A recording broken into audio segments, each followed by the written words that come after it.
সাবেক ৩ নির্বাচন কমিশনারের মূর্তি বানিয়ে জুতার মালা গলায় দিয়ে ফাঁসির দাবিতে উলিপুর বিএনপির বিক্ষোভ।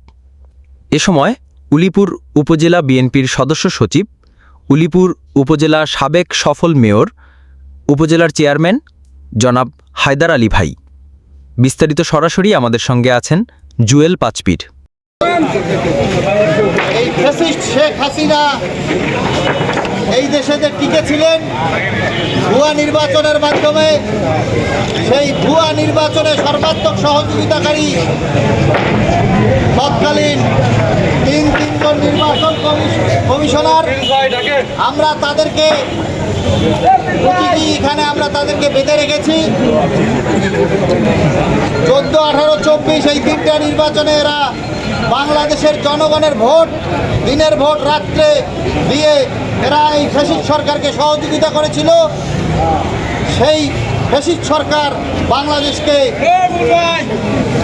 দুর্নীতিগ্রস্ত করে ছেড়ে দিয়েছে। এ পর্যন্ত হুদা এবং হাবিবুল আউয়াল এরা গ্রেপ্তার হয়েছে।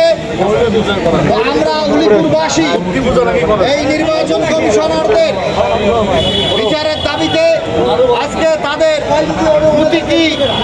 প্রতিকৃতি তৈরি করেছি এবং তাদের ফাঁসি চাওয়ার জন্য আজকের এই অনুষ্ঠানের আয়োজন করেছি। ফাঁসি ফাঁসি ফাঁসি চাই, এই তিনটার ফাঁসি চাই, ফাঁসি ফাঁসি ফাঁসি চাই।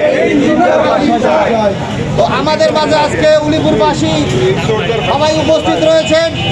বিশেষ করে আমাদের মাঝে উপস্থিত আছেন উপজেলা চেয়ারম্যান, মনসুর দেখেন না, সাবেক পৌর মেয়র জনাব হায়দার আলী ভাই।